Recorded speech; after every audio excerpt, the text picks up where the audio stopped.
Kumusta mga kaibigan? Welcome muli sa ating channel. Kung bago ka pa lang dito, huwag kalimutang mag-subscribe at i-click ang notification bell para lagi kang updated sa mga bagong video natin tungkol sa mga panaginip at ang mga kahulugan nito. Sa video natin ngayon, pag-uusapan natin ang puno sa panaginip, isang simbolo na puno ng misteryo at kahulugan. Ano kaya ang ibig sabihin kapag nanaginip ka ng puno? Maswerte ba ito o may babala na dapat mong pag-ingatan? Tara, alamin natin. Ang puno ay isa sa pinakamatibay na simbolo sa panaginip. Sa karamihan ng panaginip interpretasyon, ang puno ay kumakatawan sa buhay, katatagan at koneksyon sa kalikasan at espiritualidad.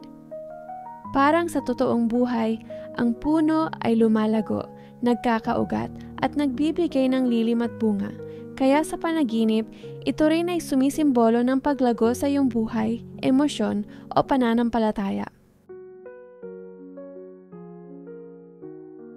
Kapag napanaginipan mo ang isang puno na malago, berde at buhay na buhay, ito ay magandang senyales. Ibig sabihin, nasa mabuting direksyon ang iyong buhay, umuunlad ang iyong karera, pamilya o relasyon. Ipinapakita nito na matatag ka, may malalim na ugat sa iyong mga prinsipyo at kaya mong harapin ang anumang hamon.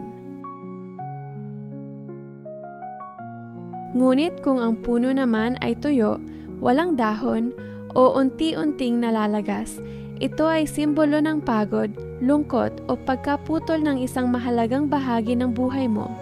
May relasyon o sitwasyon sa buhay mo na kailangang tanggapin ang katapusan nito upang makapagsimula ka ng panibagong yugto. Huwag kang matakot dahil tulad ng puno, kahit mawala ng dahon, sa tamang panahon ay muling mamumukadkad. Kapag naman ikaw ay nanaginip ng puno na may bunga, ito ay simbolo ng tagumpay at kasaganahan. Ibig sabihin, malapit nang dumating ang bunga ng iyong mga paghihirap. Maaaring ito ay promosyon, bagong oportunidad o katuparan ng iyong mga pangarap. Ang mga bunga ay tanda na ikaw ay pinagpapala at nasa tamang landas.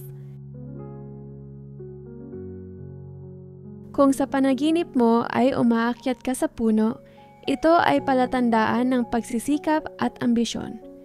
Ipinapakita nito na gusto mong marating ang mas mataas na antas sa buhay. Pero kung nakikita mo ang ugat ng puno, ito naman ay simbolo ng paghahanap ng katotohanan o pagbabalik sa iyong pinagmulan. Maaring gusto mong ayusin ang isang bahagi ng iyong nakaraan o koneksyon sa iyong pamilya. Kung ang puno naman ay natumba o pinutol, ito ay babala. Maaaring may pagbabago o bigla ang pangyayari na magpapatigil sa iyong mga plano. Ipinapahiwatig nito ang pagkawala ng direksyon o suporta mula sa mga taong inaasahan mo. Ngunit tandaan, kahit maputol ang puno, maaari itong muling tumubo kung ang ugat ay nananatiling buo. Kaya huwag mawawalan ng pag-asa. Sa espiritual na pananaw, ang puno ay tulay ng langit at lupa. Ang mga sanga ay kumakatawan sa ating mga pangarap. Ang katawan ng puno ay ating lakas at paninindigan, at ang ugat ay ating pananampalataya at koneksyon sa Diyos. Kaya kapag nanaginip ka ng puno, ito ay paalala na manatiling matatag, magtiwala sa sarili, at patuloy na lumago sa tamang direksyon. Kaya ngayon, kapag nanaginip ka ng puno, tandaan mo, hindi lang ito basta panaginip. Ito ay paalala na ikaw ay lumalago at ang bawat yugto ng buhay mo ay parang mga dahon at sanga, minsan nalalagas, pero muling tutubo sa tamang panahon. Kung nagustuhan mo ang video na ito, huwag kalimutang i-like, mag-comment at i-share sa mga kaibigan mo na mahilig din sa mga panaginip.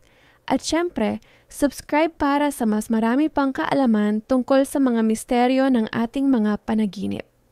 Maraming salamat sa panonood. Hanggang sa susunod, manatiling gising sa kahulugan ng iyong panaginip.